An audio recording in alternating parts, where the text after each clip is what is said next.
Herkese merhaba, ben Zeynep. Hobisever YouTube kanalıma hoş geldiniz. Bugün sizlere tığ işi altıgen hırka yapımının tüm püf noktalarını anlatacağım bir video ile yine karşınızdayım. Umarım beğenirsiniz, birlikte çalışırız bu güzel modeli. Arkadaşlar benim yapmış olduğum hırkada size vereceğim detaylar sayesinde, püf noktaları sayesinde isterseniz çocuklara uyarlayabileceksiniz, isterseniz de yetişkin gruplarında tüm bedenlerde nasıl ayarlama yapabileceğinizi detay detay anlatmaya gayret edeceğim. Bu sayede sizler de istediğiniz beden aralığında rahatlıkla bu hırkayı baştan sona izleyerek yapabileceksiniz. Arkadaşlar öncelikle hırkamıza başlamadan 6 aşamadan oluşan bir hırka arkadaşlar. 2 tane parçayı yaparak ekliyoruz ve güzel bir hırka elde ediyoruz. İlk aşamamız bizim altıgen motifimizi yapma aşaması arkadaşlar. İlk önce altıgen motifimizi yapacağız. Yine aynı şey karşısı için de geçerli. Altıgen motifimizi yaptıktan sonra beden genişletme olan 3 kenarda beden genişletmemizi yapacağız. Bu ikinci aşamamızdı. Üçüncü aşamamızda ön kısmı bırakacağız. Arka ve alt kısımda, etek kısmında iki kenarda bir genişletme yapacağız. Beden genişletme. Bunu bitirdiğimizde diğer parçamızla şurada arkada sırt kısmında motiflerimizi birbirine ekleyeceğiz. Bu aşamaları tamamladıktan sonra hırkamızın etek boyunu uzatacağız istediğimiz miktarda. Ve bu aşamaları da tamamladıktan sonra yine kollarda kol uzatma, kol lastiği ve hırkamızın son aşaması olan tam bir çevresini dolandığımız bu lastik yapımını beraber yapacağız. Hırkamızı dediğim gibi bu 6 aşama sayesinde tamamen yapmış ve bitirmiş olacağız. Videomu böyle aşamalarıyla zaten sizlere anlattığımda dediğim gibi çok kolay bir şekilde sizler de bu aşamaları tamamlayacaksınız. Evet, yapmış olduğum hırkanın beden ölçülerini de yine sizlerle paylaşmak istiyorum. Bu dediğim gibi tamamen fikir amaçlı. Boy uzunluğu arkadaşlar 70 santimetre. Beden olarak ise ölçülerim, hemen şöyle ölçelim, 61 santimetre.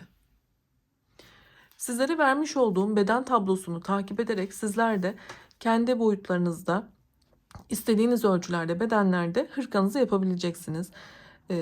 Daha küçük çocuk gruplarına çalışmak istiyorsanız da arkadaşlar yine çocuğunuzun üzerinde ölçü alarak da yapabilirsiniz.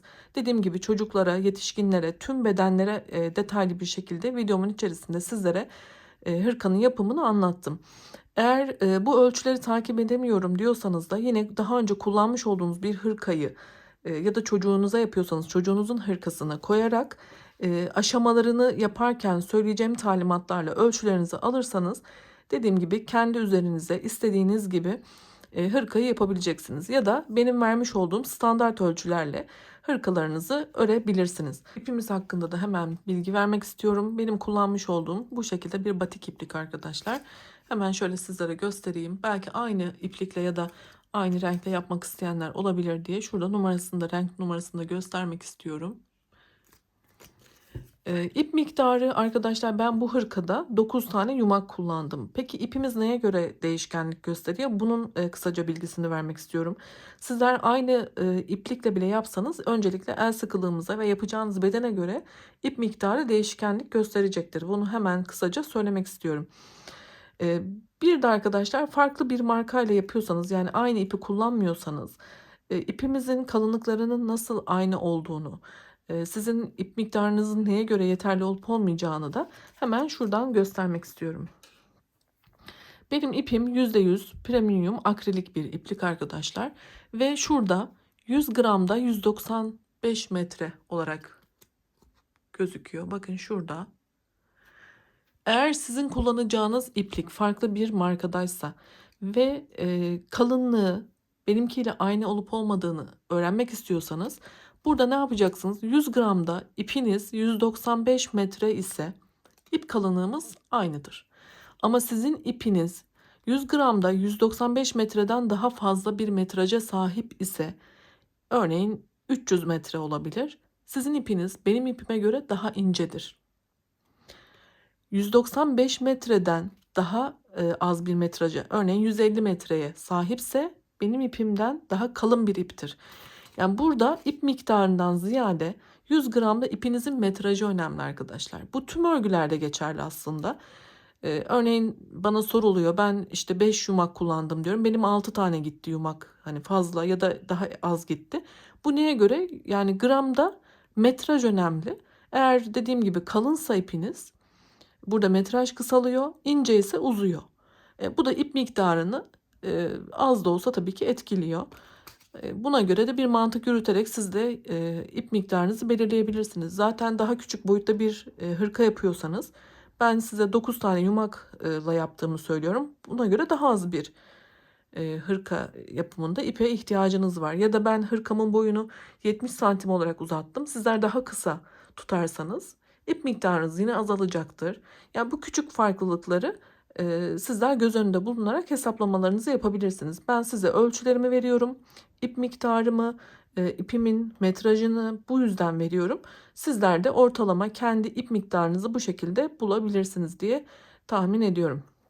Peki tığ numarası olarak ne kullandım? Tığ numarası olarak ise 4 milim bir tığ kullandım arkadaşlar.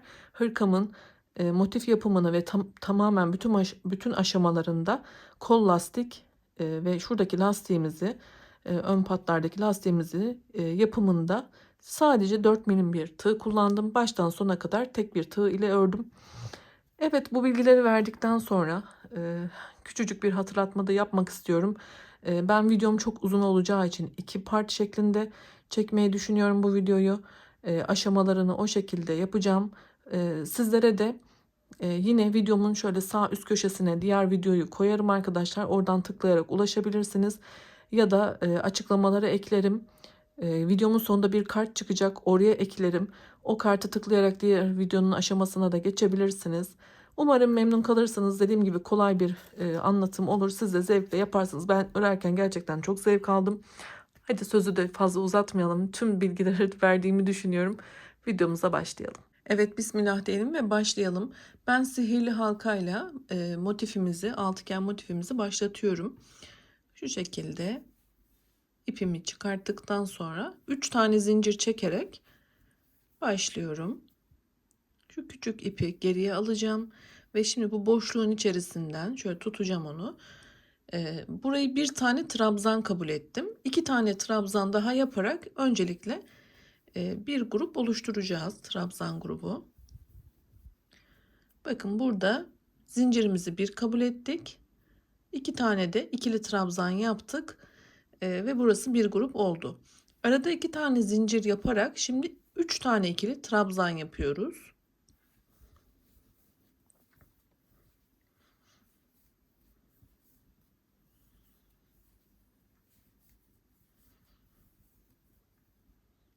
Tekrar 2 zincir, 3 tane ikili trabzan. Bu şekilde aralarda 2 zincir olarak ve 3 tane ikili trabzan olacak şekilde arkadaşlar 6 tane grup elde etmemiz lazım. Bakın 1, 2, 3 tane yaptık. 6 taneye tamamlayalım. Trabzan gruplarımı devam ettirdim ve 6 tane grup oluşturdum. Bakın şurası 1, 2, 3, 4, 5 ve 6. Aralarda ise 2 tane zincirlerimiz var. Burada zincir yapmadan öncelikle şu küçük ipi çekerek kapatalım. Evet, daha sonra şu kısmı birleştirmemiz gerekiyor. Onu da yapalım. Burada zincir yapmamıştım son boşlukta. Bu daima bu şekilde son sıramızı bu şekilde yarım trabzan olarak bitireceğiz. Nasıl? Bir kere dolayacağım. Başlangıçta yapmış olduğum 3 tane zincir vardı. Onun üçüncüsüne batıp şöyle ilmek çıkartıyorum. Ve üçünü tek seferde çıkarttığımda buradaki boşlukta oluşmuş oldu. Yani altıgen bir motif başladığımız için 6 tane trabzan grubumuzu yaptık. Üst sıraya çıkarken 3 tane zincir yapıyorum. Burada oluşan boşluğun içerisine 2 tane ikili trabzan yaparak yeni sıramı başlatıyorum.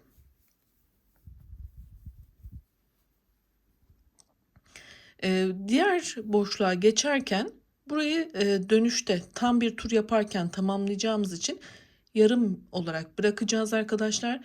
Diğer gruba geçerken arada bir tane zincir yapıyorum ve tığımın üstüne doladıktan sonra şimdi bu boşluğun içerisine 3 tane ikili trabzan,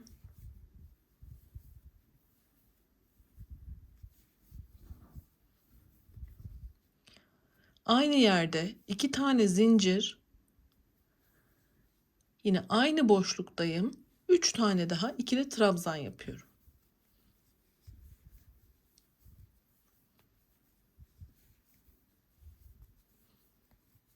Bakın bu şekilde.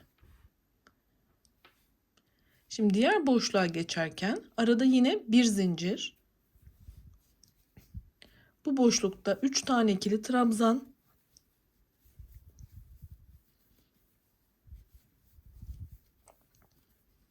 2 zincir, aynı yerde 3 tane ikili trabzan.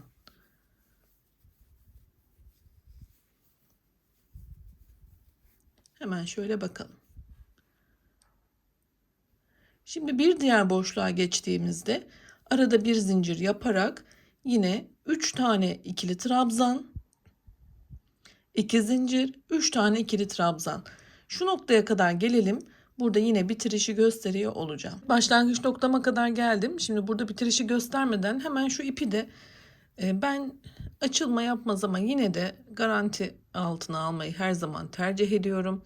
Şöyle arkadaşlar, buradan şöyle küçük bir zincir atarak düğüm yapıyorum. Daha sonra biraz ilerleterek yok ettikten sonra kesiyorum. Yani garanti olsun, açılma yapmasın. İplerimizi temiz çalışırız. Biraz yürütüp keseceğiz. Şimdi ikinci sıramızı bitireceğiz ve üçüncü sıramıza nasıl çıkacağız onu da gösteriyorum. Bakın burada bir tane zincir yaparak aralarda biliyorsunuz bir zincir yapmıştık şu aralarda. Şu kısmı tamamlayacağız. Buraya 3 tane ikili trabzanımı yapıyorum.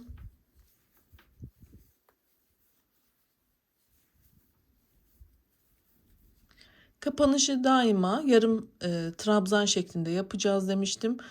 Üstüne bir kere doladım. 3 tane zincirimin üçüncüsünden battım. İlmek çıkarttım ve üçünü tek seferde çıkartarak sıramı tamamladım. Ara boşluklar bir zincir. Bu 2 tane trabzan grubunun arasındaki zincirlerse 2 arkadaşlar.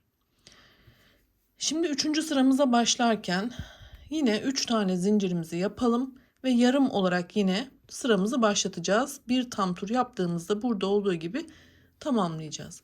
3 tane zincir yapmıştık. 2 tane ikili trabzan yaparak burayı yine 3 kabul ediyoruz. Şimdi bir tane zincir yapıyorum. Artık bu desenlerin arasındaki yapmış olduğum bir zincir boşluklarına da trabzan grupları yapacağız. Desenimiz zaten bu şekilde kendiliğinden büyüyor olacak. 3 tane ikili trabzan yaptım arkadaşlar. Bir tane zincir yaparak şimdi bu desene geldik. Burada yine aynısını yapacağız. Buralarda hiçbir farklılık yok. Aralardan trabzan gruplarıyla kendiliğinden artmış oluyor desen. Bakın 3 tane ikili trabzanımı yaptım. Yine 2 zincir. Aynı yerdeyim. 3 tane ikili trabzan yapıyorum.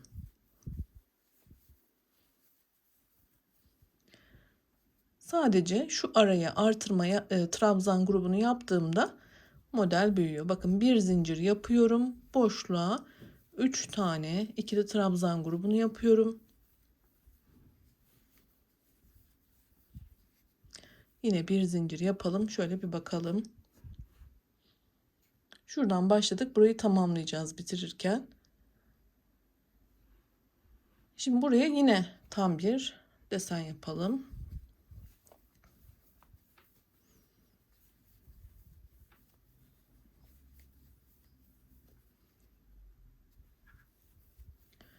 İki zincir, yine köşe olduğu için böyle buralar aynı gidiyor. Şimdi bir zincir yapalım. Aradayım çünkü buraya 3 tane ikili trabzan yapıyorum.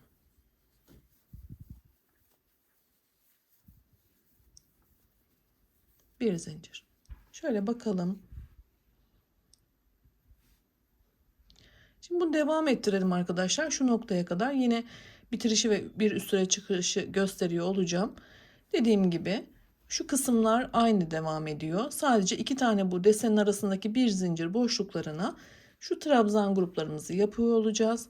Sona kadar yapalım. Evet, başlangıç noktama kadar devam ettim. Burada da trabzan grubumu yaparak sıramı tamamlıyor olacağım. Buradaki sıralar aynı devam ederken sadece aralarda tekli gruplarımız oluştu. Şöyle bakalım. Bakın burada da ve son olarak burada. Şimdi sıramızı bitirelim. Bir tane zincir çektim. Şu boşluktayım. Şimdi buraya da 3 tane ikili trabzanımı yaparak tamamlıyorum. Ve sıra bitiminde daima tekli trabzan yaparak bitiriyorduk biliyorsunuz. Burada bu şekilde tamamladık. Şimdi bir üst sıraya çıktığımızda arkadaşlar aslında şuradaki desenler aynen devam ediyor olacak. Buralarda hiçbir farklılık olmayacak. Tek farklılık ne? Şimdi bakın burada tek bir trabzan grubumuz var. Bir üst sıraya çıktığımızda boşluklarımız 2 tane oluştu. Yani burada 2 tane tekli trabzan grubumuz olacak. İlk trabzan grubumuzu buraya, ilk boşluğumuza, ikincisini de buraya yapacağız. Yine burada aynı deseni oluşturacağız. Buraya geçtiğimizde yine buralara tekli olan trabzan gruplarımızı yapacağız. Ve motif zaten bu mantıkla büyüyecek. Yani kendiliğinden büyüyecek. Başka bir çabaya gerek yok. Sadece dediğim gibi şu kısımları devam ettirdiğimizde aradaki artışlardan motifimiz büyüyor olacak. Bu sırayı da başlatalım. Yine her sırada 3 tane zincir yaparak başlıyoruz biliyorsunuz artık. 3 zincirimi yaptıktan sonra şimdi burayı yine yarım olarak başlatıyorum. Tam bir tur yapıp bitiriyoruz. Şimdi burada bir zincir yapıyorum. İlk boşluğumun içerisine ilk trabzan grubumu yapıyorum. 3 tane ikili trabzan.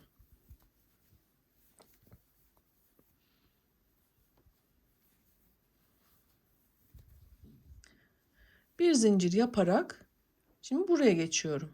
Buraya da yapalım.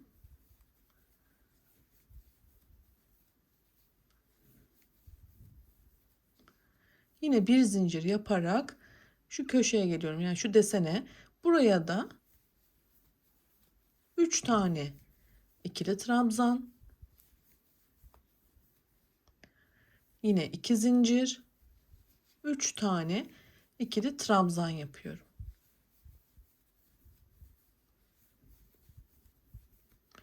Şöyle bir zincirimizi de yapalım bakalım. Bakın şurada yarım olarak başladıktan sonra bir olan grubu 1 2'ye artırdık. Burada yine aynı işlemi yaptık. Şimdi buralarda da tekli olarak devam edeceğiz. Burada yine aynı işlem. Sonuna kadar gelelim. Şurada sırayı bitirip bir üst sırayı yine göstereceğim. Motif aslında bundan ibaret. Yani bu sürekli tekrar edecek dediğim gibi. Ben bu sırayı da tamamlayıp bir de öyle göstereceğim arkadaşlar. Evet, sıra sonuna kadar geldim. Yine sıra sonunda bitirirken şuradaki grubu tamamlayarak bitirelim.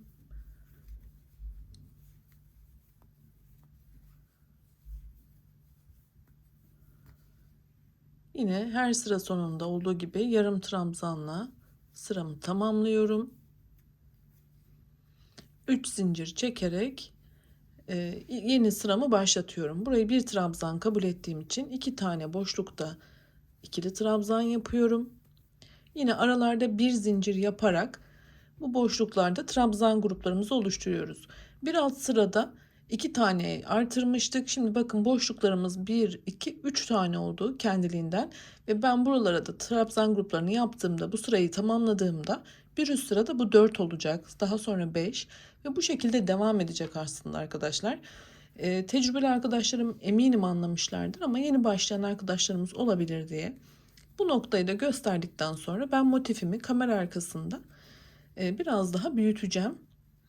İstediğim ölçüye geldiğinde sizlere hem sıra sayısını hem ölçüsünü göstererek hırkamızı nasıl devam ettirmemiz gerektiğini anlatıyor olacağım.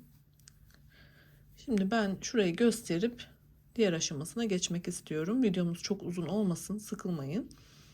Tüm detaylarını anlatmaya çalışıyorum.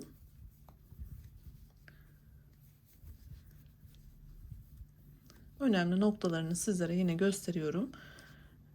Tekrar eden yerleri kamera arkasında yapayım ki videomuz dediğim gibi çok uzun olup sizi sıkmasın. Evet. Evet, burayı da bitişte tamamlayacağımızı düşündüğümüzde bakın 2 tane desenimizin arasında 3 tane tekli grubumuz oluştu. Şimdi buraya geçtiğimizde de yine aynı şekilde 3 tane trabzan grubumuzu yapıp yine burayı yapacağız. Bu hiç değişmeyecek. Sıra sonuna geldiğimizde burayı tamamlayarak birleştirmeyi yapıp 3 zincirle yine üst sıraya çıkacağız. Ve artık 1, 2, 3, 4 tane trabzan grubumuz oluşacak dediğim gibi.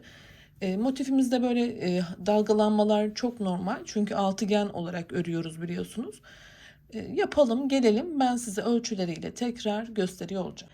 Evet, ben motifimi 18 sıra olana kadar ördüm arkadaşlar. Altıgen motifimiz hazır. Şimdi sizlere hem kolu nasıl katlıyoruz ve nasıl kol ekleme yapıyoruz bunu anlatacağım.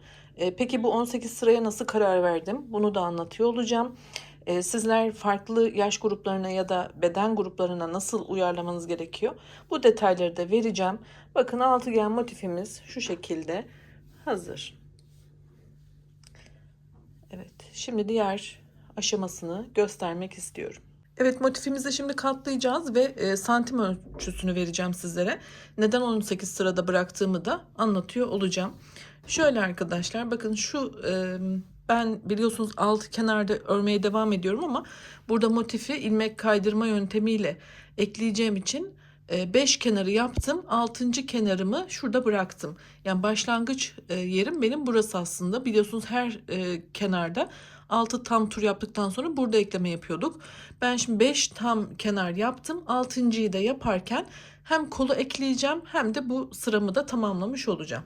Şimdi nasıl katlıyoruz bunu göstermek istiyorum. Bakın şu şekilde katladığımda şu kısım beden, bu kısım ise kol olarak kendini gösteriyor. Bakın şöyle. Şimdi dediğim gibi ben 5. sırada bitirdim. 6. sırayı yaparken şurada hala burası 17. sırada. 18. sıramı yaparken bu son kenarda arkadaki yere de ekleyeceğim ve şu kol boşluğunu oluşturacağım. Peki buna nasıl karar verdiğim şu kol genişliğine bunu anlatayım sizlere. Şöyle tutayım bakın arkadaşlar ben bunu yetişkin biri için yaptığımdan 22 santim olana kadar örgümü yaptım. Hemen şöyle sizlere ölçeceğim. Şu arkadakinden ölçüyorum çünkü burada hala bir sıram eksik. Bakın şurada 22 santim olana kadar devam ettim. Peki sizler bunu çocuk için yapıyorsanız nasıl olacak? Daha az bir sıra sayısı yapacaksınız. Bunu da nasıl ayarlamanız gerekir? En pratik yol kullanmış olduğunuz bir hırka ya da bir sivit olabilir. Evinizde kullandığınız bir kazak olabilir. Bundan ölçü alabilirsiniz. Onu üstüne alta koyarsanız, bunu da üste koyarsınız. Yapacağınız kişinin kol genişliği şu noktada yeterliyse burada bırakırsınız arkadaşlar. Bu şekilde bir ölçü alabilirsiniz. Ben dediğim gibi yetişkin yaptığım için 22 santime kadar devam ettim. Peki iplerimiz aynı bile olsa. Şimdi benim kullandığım iple birebir aynı ipi bile kullanıyor olsanız el sıkılığımız farklı olabilir. Sizler burayı ben 18 sırada 22 santimi yakaladım ama sizler belki 19 sırada yakalayacaksınız ya da 20 sırada. El sıkılığımız farklı olduğu için siz burada sıra sayısına takılmayacaksınız. Sadece ölçüye kadar kaç sıra örmeniz gerekiyorsa öreceksiniz. Kesinlikle modelde bozulma olmayacaktır. Daha ince bir iple bu örgüyü yapıyorsanız bu sıra da yine size yeterli gelmeyecektir sıra sayısı. Yine dediğim gibi santimetre üzerinden ilerlemeniz gerekiyor. Örneğin çok daha ince bir iple yaptığınızda 20 sıra, 21 sıra, 22 sıra bilemiyorum. Kendi ipinizin durumuna göre bu santimetreyi yakalayana kadar sıra sayılarınızı devam ettireceksiniz. Ve şu kol boşluğunu oluşturacaksınız. Şimdi bu bilgileri de verdikten sonra bir de şunu söyleyeyim. Daha kalın bir iple örüyorsanız yine bu sayı da azalabilir. Bunda da hiçbir problem yok. Sadece şu ölçüyü kendinize uygun olduğunu düşündüğünüz anda hangi iple yapıyorsanız sıra sayısını gözetmeksizin yapmanız gerekmekte. Peki bunu üstünüzde de deneyerek karar verebilirsiniz. Bunun için ne yapmanız gerektiğini de hemen şöyle kısaca yine gösteriyor olacağım. Kol boşluğunun yeterli olup olmadığını nasıl kararını verdim, bunu da hemen göstermek istiyorum. Yer tutucularımı şu şekilde kol olacak bölgede birleştirdim. Ve daha sonra üstüme giyerek arkadaşlar şu şekilde benim için uygun olup olmadığını kararlaştırdım. Bakın şöyle. Biliyorsunuz hırkalar içine bir bluz, bir tişört, bir gömlek giydiğimiz için böyle birebir yapışan bir sıkılıkta olmuyor. Biraz bol ve daha döklümlü olması güzel oluyor. Dediğim gibi ben üstümde şöyle yaptıktan sonra, sizler bu yer tutucunuz yoksa küçük çengelli iğneleri de kullanabilirsiniz. Şöyle giyip kolunuzda kendinize uygun olup olmadığını, yeterli genişlikte olup olmadığını kontrol ederek de kararını verebilirsiniz. Ya da bunu çocuğunuza yapıyorsanız yine aynı bu mantıkla üstünde bir ölçü alarak da ilerleyebilirsiniz. Bu bilgileri verdikten sonra şimdi buradaki kol eklemeyi nasıl yapıyoruz? Hadi ona geçelim. Evet, şimdi kol eklemeyle devam edelim arkadaşlar. Ben burada ip koparmadan hem bu 6. kenarımı örüp hem de arkadakiyle birleştirerek kol boşluğumu oluşturacağım. Ama sizler dilerseniz dikmek istiyorsanız bu sırayı tamamlayıp karşılıklı 2 sırayı dikebilirsiniz. O şekilde de birleştirme yapabilirsiniz.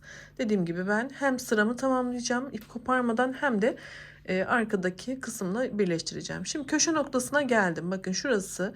Burada yarım olan, yani 1, 2, 3 tane trabzanımı yaptım. 2 zincirimi yapmadan bir tane zincir yapıyorum. Ve bu arkadaki tam köşeye gelen kısımla birleştireceğiz. Hadi yapalım. Bakın buraya geldim. Şöyle ilmeğimi kaydırdım. Bir tane de zincir yaptım. Şimdi tığımın üstüne ipimi doladım. Yine buradaki köşedeyim hala. Buraya 3 tane ikili trabzanımı yaparak burayı bütünleştiriyorum.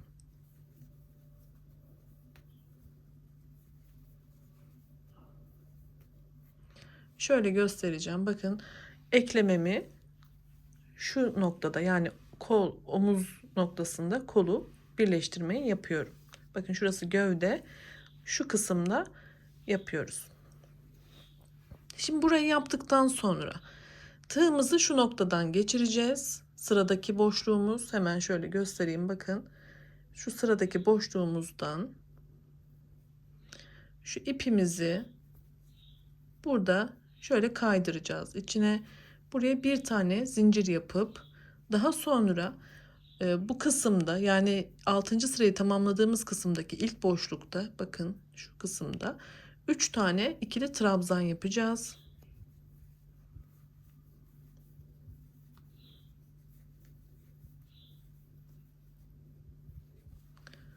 Burayı detaylı gösteriyorum. Şimdi şuradaki boşlukta ilmek kaydırıp bir zincir yapıp daha sonra bu noktada 3 tane ikili trabzan yaparak eklememizi yapacağız. Yapalım. Bakın yine buradayım. Tığımı çıkarttım. Şöyle ilmeğimi buradan kaydırıp şurada bir zincirle burayı sabitliyorum. Daha sonra bir sonraki boşlukta da trabzanlarımı yapıyorum.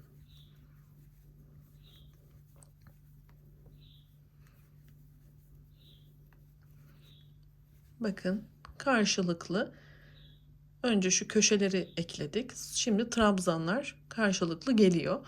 Şimdi ne yapıyoruz? Yine aynı işlemi devam ettiriyoruz. Bir sonraki boşluktan öncelikle ilmeğimizi kaydırıyoruz.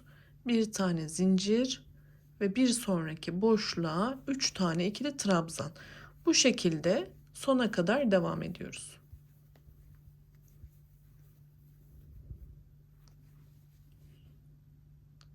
Şu noktaya kadar aynı işlemi devam edip kolumuzu ekleyelim arkadaşlar. Evet, ilmek kaydırarak kol eklemeyi gösterdim. Şimdi sona kadar geldim. Bu sonda da yine 3 tane ikili trabzanımı yaptım. Artık burada eklememi yaparak yine tamamlıyor olacağım arkadaşlar. Bunu da hemen yapalım. Şöyle bakın, burada kaydırıp bir zincirle burayı bitirdim. Şimdi şuraya da ekleyerek tamamlamam gerekiyor. Hemen şöyle yapalım. Bakın şuradaki zincirden sonra gelen trabzandan şöyle ilmek kaydırarak eklememi yapıp bir tane de zincir çektim. Burada da hem köşeyi tamamlamış oldum hem de bitirdim. Şimdi şöyle bir durum var arkadaşlar. Bakın hırkamız şimdi şöyle sola doğru, benim soluma doğru kol kısmı devam ediyor. Ama bu diğer parçada sağa doğru devam edecek. İpiniz şu noktada da bitiyor olabilirdi. Yani bir kenar burada bittiğinde ipimizi kesiyoruz. Burada olduğunda ipi koparmadan da yine beden genişletmeye devam ediyor olabiliriz. Yani ipinizin burada ya da şu kenarda bitiyor olmasına takılmayın. Çünkü dediğim gibi hırkanın bir bu yüzünü yapıyoruz, şu tarafa doğru kolunu, bir bu tarafa doğru yapıyoruz. Farklılıklar gösteriyor olabilir sizin başlangıcınıza göre. Şimdi ben burada ipimi keseceğim. Evet, şimdi 3 kenarda beden genişletmeyi göstermek istiyorum. Hangi kenarlarda? Artık biliyorsunuz burayı kol yaptık ve burada artık bir işimiz kalmadı. Bakın şu ön yakada, arka sırtta ve etek ucunda 3 tane kenarımız var. 1, şöyle 2 ve 3. Burada birkaç sıra genişletme yapacağız. Şimdi ipiniz burada kaldıysa şuradan devam edebilirsiniz ama ben yapamam, zorlanırım diyorsanız şimdi benim gibi ipinizi kopartıp bir kenardan başlayabilirsiniz. Şurada bir püf noktası var. Buradaki detayı göstereceğim. Burayı belki karıştırabilirsiniz, zorlanabilirsiniz. Ama diğer kenarlar ve köşeler aynı devam ediyor. Hiçbir farklılık yok. Ben şu kısımdan başlayacağım arkadaşlar. Beden genişletmeyi yapalım. 3 tane zincirimi yaptım ve başlatıyorum.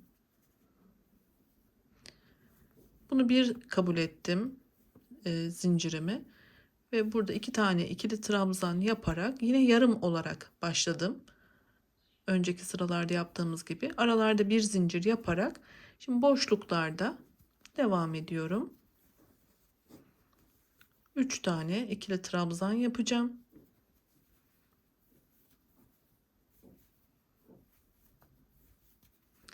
Arada da bir zincir yapacağım ve diğer boşluğa geçeceğim.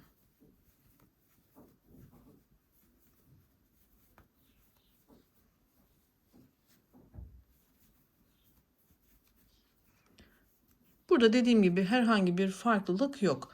Şimdi şu noktada başladık. Tam bir tur yapıp şu noktada bitireceğiz. Bir üst sıraya çıkacağız arkadaşlar. Bunu şu omuz kısmına gelene kadar, şu kol eklediğimiz omuz kısmına gelene kadar yapalım.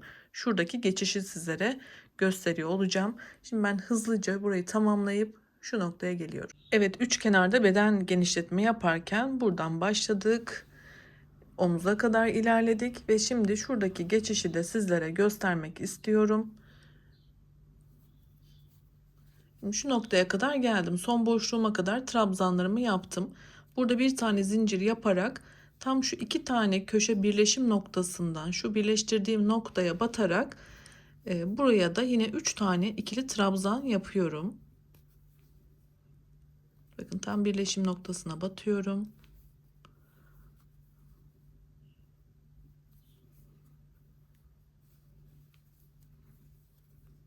Buraya da bir trabzan grubu yaptım. Yine bir tane zincir yapıp şimdi arka kısma geçiyorum.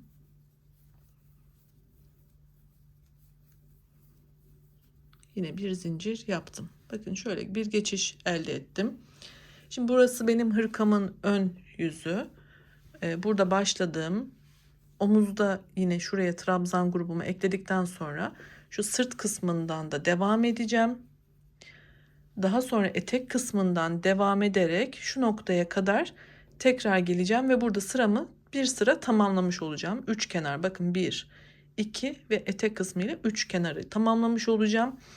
Ve bir üst sıraya çıkacağım. Şimdi ben burayı tamamlayıp devam edeyim arkadaşlar. O üst sıraya geçmeyi de yine göstereceğim. Sıramı tamamlayıp bir üst sıraya yine devam edeceğim. Yarım trabzan yaparak sıramı tamamlıyorum.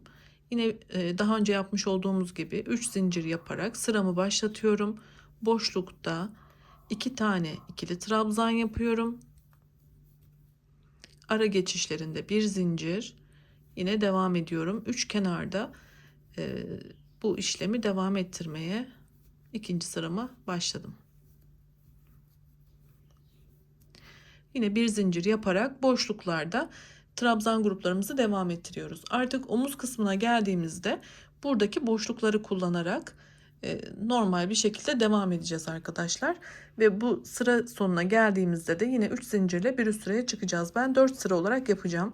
Peki bunu neye göre yapacağım? Şuradaki beden genişliğini istediğim ölçüye gelene kadar, bunu da yine sizlere hem ölçerek hem de manken üstünde göstererek anlatacağım. Sizler buradaki sıra sayısını neye göre belirleyeceksiniz? Yapıp bitim aşamasında sizlere daha detaylı gösteriyor olacağım. Ben burayı 4 sıraya tamamlayıp geliyorum. Evet, üç kenarda beden genişletmeyi tamamladım. Burada 4 sıra olarak yaptım. Bunu neye göre yaptığımı açıklayacağım sizlere ve ölçülerim üzerinden gidiyor olacağım. Arkadaşlar, hemen küçük bir hatırlatmayla başlayalım. Bakın, bizler burada 22 santim olacak şekilde bir kol boşluğu bırakmıştık. Yani bizim şurada hali hazırda bir 22 santimimiz zaten vardı. İlave yaptığım 4 sırayla da şimdi elimdeki ölçüyü hemen gösteriyor olacağım. Kaç sıraya ulaştım, buna öncelikle bir bakalım. Bakın arkadaşlar, şöyle 26 santimetre olana kadar ben yaptım. Peki buradaki 4 sırayı ve 26 santimetreyi neye göre ayarladım? Bunu daha pratik bir yöntemle anlatacağım. Dediğim gibi farklı ip kullananlar, farklı bedenlerde yapanlar bu 4 sırayı neye göre yapacaklar? İpiniz ince ise ya da kalınsa neye göre bir karar vereceksiniz buradaki sıra sayısını? Onu anlatacağım. Çünkü ben bu bedende hırkayla devam ediyorum, fakat tüm izleyicilerime kendi istedikleri ölçülerde nasıl bir hırka yapmaları gerektiğini anlatmaya çalışıyorum. Küçük bedenler, çocuk bedenleri ya da daha büyük bedenlerde nasıl çalışılıyor, bunu anlatmaya çalışıyorum. Yani herkese hitap edeceğim bir şekilde anlatmaya çalışıyorum. O yüzden ölçü, sıra, mantık, bunları detaylıca anlatmaya gayret ediyorum ki herkes kendine rahatlıkla uyarlayabilsin. Şuradaki ölçüyü arkadaşlar göğüs boşluğumuza göre ayarladım. Bunu da manken üstünde göstereceğim. O detayı verdiğimde zaten sizler burada kaç sıra yapmanız gerektiğini rahatlıkla kendiniz bulabileceksiniz. Hadi şimdi öyle devam edelim. Manken üstünde göstererek anlatayım orayı da. Evet arkadaşlar, şöyle hırkamıza hemen yakından bakalım. Mankenin üstünde ben sizlere bu üç kenardan beden genişletmeyi neye göre yapmanız gerektiğini anlatıyor olacağım. Bakın, şöyle kolumuz bu tarafta, bedenimiz bu tarafta. Bakın, ben şu 4 sırayı yapmadan önce benim ölçüm şu kısımdaydı. Ben burada yaka kısmını genişlettim. Peki bunu neye göre yaptım? Şöyle arkadaşlar, bakın, şurası bizim tam göğüs boşluğumuzun orta kısmı. Bizler bunu e, tam ortaya gelmeden birkaç santim öncesine gelene kadar şu artırmayı yapmalıyız. Neden? Çünkü biz lastik geçeceğimiz için arkadaşlar, en son bitiminde lastik şuraya kadar gelecek. Diğer parçamız da yine buraya kadar gelecek ve bu ön kapanmış olacak. Eğer ben bunu tam ortaya kadar yapacak olsaydım, lastiği yaptığımda üst üste gelecekti ve çok çirkin gözükecekti. Benim burada amacım göğüs boşluğundan birkaç santimetre eksik bırakarak ne kadar sıra yapmam gerekiyorsa yapmaya çalışmakta arkadaşlar. Dediğim gibi şöyle yaparsak diğer parçada geldiğinde olmayacak. Ben şöyle hafif tam ortaya gelmeden birkaç santim öncesinde yapacağım lastik çok kalın ve çok geniş bir lastikse ona göre bir ayarlama yaparak, ben çok geniş yapmayacağım. İşte şu noktadan göz kararı hesaplıyorum. Şu kadar benim için yeterli olacak. Buna göre ben burada 4 sıraya karar verdim. Dediğim gibi ipiniz farklıdır, inceliği farklıdır. Burada sıra sayısı asla önemli değil. Dediğim gibi şu orta kısmı göz önünde alarak sizler de buradaki yapacağınız ölçüyü kendiniz pratik bir şekilde bulabilirsiniz arkadaşlar. Ya da böyle bir mankeniniz yoksa, dediğim gibi sizler de kullandığınız ya da yapacağınız kişiye uygun bir hırkanın üstünde de bunu koyarsınız, ölçü alırsınız. Ya da standart yapıyorsanız da yine sizlere belirteceğim ölçülerle standart ölçülere uygun giderseniz o şekilde de rahatlıkla hırkamızı tamamlarız. Şimdi ne yapacağız? Artık ön kısımda sıralarımı bitirdim. 3 kenarda artırmayı bitirdim. Artık etek ve sırt kısmında çalışacağım. Evet, onu da hemen manken üstündeyken kısaca anlatayım. Bakın, iki kenarda artırma yapacağız artık. Bu sırtta olacak ve etek ucunda olacak. Artık önde bir artırma yapmayacağız. Bu kenarda ve bu kenarda artırma yaptığımızda diğer parçamız da şurada olduğunu düşünün. İki parça yapıyoruz biliyorsunuz. Şimdi ben şurada bir artırma yapacağım. Biraz da burada bir artırma yaptığımda, şurada ekleme yaptığımda zaten hem ense boşluğumu yaratmış olacağım, hem bu sırttaki boşluğu da tamamlamış olacağım. Yine aynı zamanda hırkamın da boyunu bir miktar daha uzatmış olacağım. Şimdi bu bilgileri de böyle küçük bir detay olarak verdikten sonra hemen iki kenarda artırma yapmayı da göstermek istiyorum arkadaşlar. O şekilde devam edelim. İki kenarda beden genişletmeyi göstereceğim. Burası benim hırkamın ön yüzü olduğu için burası ön kapak. Ben sadece etek ucunda bir kenar ve sırtta bir kenar olmak üzere iki kenarda genişletme yapacağım. Yani bu ön kısmı ellemeyeceğim. Hırkamı bitirip tamamladıktan sonra burada lastik olacak ön kısımda. Ama burası sırtta bir genişlik ve yaka boşluğu oluşması gerekiyor. Bunun için sizlere hemen şöyle göstermek istiyorum. Diğer tarafı yaparken de yine şu kısım altta olacak. Yani ikinci parçanızda da buna dikkat etmeniz lazım. Şimdi buradan devam ediyorum. Arkada olacağı için arkadaşlar benim şöyle çeviriyorum, bakın hırkamı ve şu noktada başlayıp etek ucunda dönüp sonra tekrar dönüp geri bu kısma gelmem gerekiyor. Peki buradaki yeri nereden tespit edeceğim? Şimdi hemen ipimizi nereden bağlayacağımızı görelim. O şekilde devam edelim. Burada beden genişletirken arkadaşlar şu noktada bir kesişim noktası vardı ve biz buraya trabzan yapmıştık. Şu uç kısma batarak. Şuradan belli oluyor zaten. Bakın şurada trabzan grubumun ilk sırası var. Üstü boşluk. Tekrar trabzan grubu ve üstü boşluk. Ben buraya şöyle bir ip bağladım görmeniz için. Şimdi benim burası hırkamın ön yüzü olduğu için ben bu ipin solunda kalan trabzandan başlayarak işlemime devam edeceğim. Burası önemli çünkü diğer parçada da aynı trabzan grubuyla başlamazsanız sırt eklemede iki parçayı eklerken arkadaşlar şöyle bir çizgimiz oluyor ya bu ekleme kısmında. Onlar dengesiz kalıyor. Tam ucuca bitmiyor. Burası o yüzden önemli. Şimdi nasıl başlıyorum? Hemen göstermek istiyorum. Şu ortasına battım. Buradaki trabzanımın sırt kısmındaki belirlediğim trabzanın şöyle 3 tane zincir yapıyorum.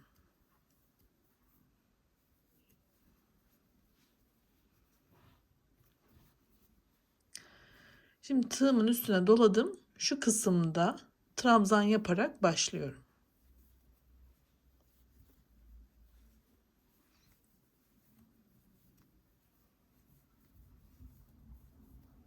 Şimdi bir zincir yaparak diğer boşluğa geçiyorum.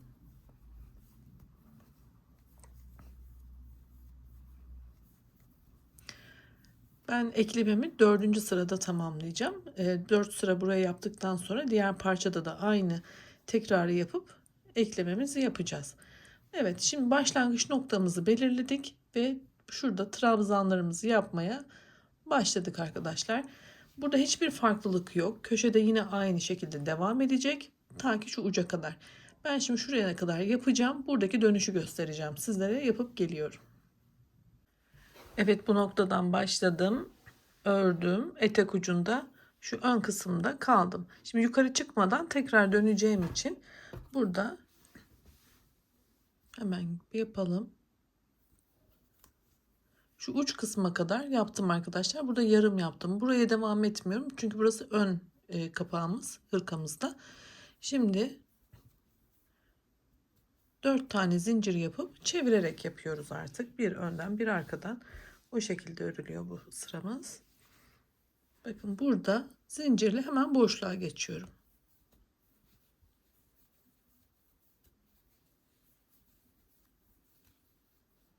Şu şekilde. Bir zincir yapıp yine aynen devam ediyorum. Nereye kadar? Şu üst kısma kadar. Bakın burada da devam ediyorum. Şu noktaya gelene kadar. Bu noktayı da yine göstereceğim. İkinci sıramın sonuna geldim. Buradaki bitirişi de yine beraber yapalım. Boşluğa 2 tane ikili trabzan yapalım. Yine bu yakada muntazam durabilmesi için zincirin içerisine batıyorum ve burada da bir trabzan yaparak burayı 3'e tamamlıyorum. Böyle sıramı bitirdim. Şimdi tekrar sırtta aşağı doğru ineceğim ve etek kısmını da yaparak yine iki kenarı tamamlayacağım. 4 zincir yaparak çevirdim. Ve başlangıcımı yapıyorum.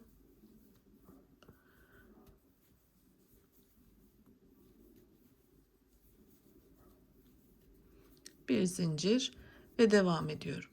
Üçüncü sırayı da tamamlayalım. Sırtta ve etek kısmında iki kenarda genişletme işlemini devam ettirdim.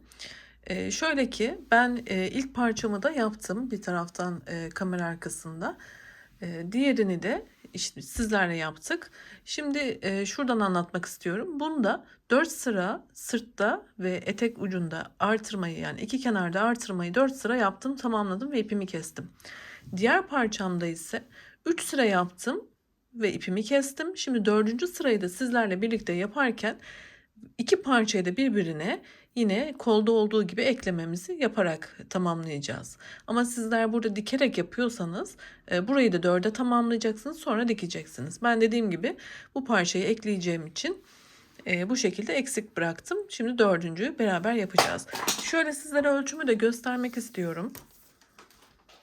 Buradaki sıra sayısını neye göre belirledim, hangi yöntemi kullandım onu anlatmak istiyorum. Bakın benim şöyle hırkamın şurada da biraz daha eklerken de bir pay olacak. Onu da hesaba katıyorum.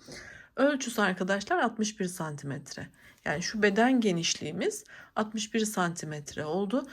Bunu sizlere başlangıçta verdiğim ölçüleri takip ederek ya da bir altına bir hırkanızı, ceketinizi koyarak ölçü alarak yapabilirsiniz. Ya da tamamen üzerinize deneyerek yapabilirsiniz. Örneğin şu kısımlarda tutturup üstünüze denersiniz. Eğer küçük geliyorsa ilave yaparsınız. Büyük geliyorsa da eksiltme yapabilirsiniz. Dediğim gibi herkes aynı bedende çalışmadığı için farklılıklar gösterebilir sıra sayısında. Ama ölçülerde kendi ayarlarınızı bulabilirsiniz. Şuradaki ense boşluğu da arkadaşlar 12 santim, 13 santim civarı bizim için yeterli olacaktır. Enseye gelen kısım olacak şurası. Evet, şimdi dilerseniz eklemeyi de göstereyim. Bu şekilde devam edelim. Ben son sıramı yaparken diğer parçayı da şimdi ekleyeceğim arkadaşlar. Burada boşluğumuz var biliyorsunuz. Şuradaki zincire batıyorum. Şöyle 1, 2, 3 tane zincir yapıyorum. Şurayı sıkıştıralım. Şu kısımda, karşı kısımda trabzanla başladığı için ben buraya trabzan yapmalıyım. Karşı karşıya denk gelecek çünkü. Bunun için öncelikle şuradaki trabzanımın tepesinden şöyle kaydırarak burayı ekliyorum. Şu kısım birbirine eklenmiş olmalı. Daha sonra ipimi doladım. Boşluğun içerisine 2 tane ikili trabzanımı yapıyorum. Burayı 3'e tamamlamış oldum. Şöyle. Şimdi şöyle tutarsam belki daha net göreceksiniz. Bu şekilde öreyim. Yine kolda nasıl yapıyorduk? Şurada tığımızı çıkartıp boşlukta, şöyle boşlukta tığımızı kaydırıp ilmeğimizi bir zincir yapıp üstüne dolayıp şimdi diğer boşluğa geçiyorum. Aynı kolda yaptığım işlem gibi arkadaşlar. 3 tane ikili trabzanımı yapıyorum. Tığımı bırakıyorum. Şurayı bir daha yapalım.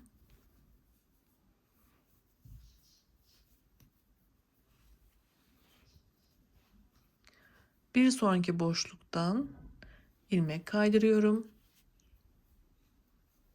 Bir zincir ve bir diğer boşluğa geçiyorum.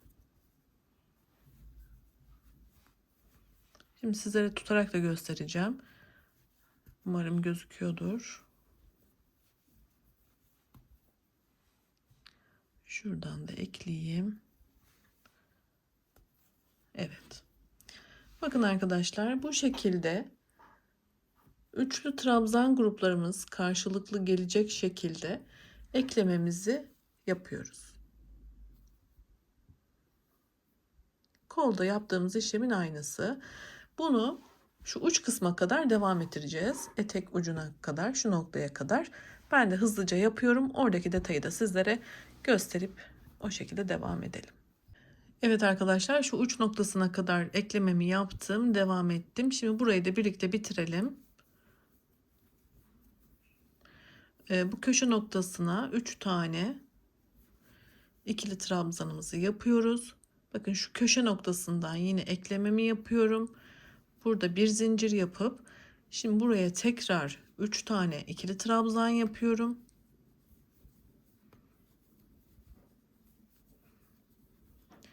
Bir zincir yaparak şimdi yine etek kısmındaki sırayı yapıyorum, kenarı.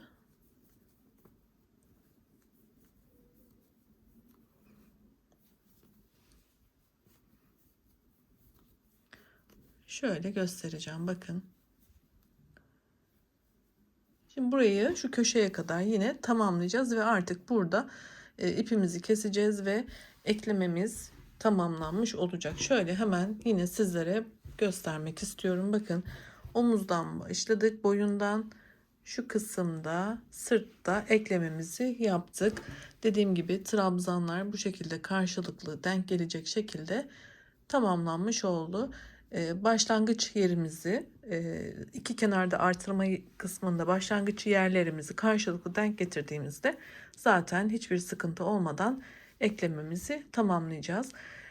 Şimdi arkadaşlar, videomuz çok fazla uzun olacak. Ben etek boyundaki beden uzatmayı, kol ve kol lastiği, yaka lastiği, bunları da bir diğer part videomda anlatmak istiyorum. Bu videomu da videomun sonuna koyacağım kartlar var arkadaşlar. Onlara tıklayarak hemen diğer videoya geçiş yapabilirsiniz. Yine açıklamalara da ben eklerim videonun linkini. Oradan da bakabilirsiniz. Oynatma listelerimde de yine gruplara ayırıyorum. Hırka modelleri diye bakarsanız yine oradan da kolaylıkla bulabilirsiniz. Dediğim gibi diğer videomuzda kalan aşamalarıyla yine buluşmak ümidiyle görüşmek üzere.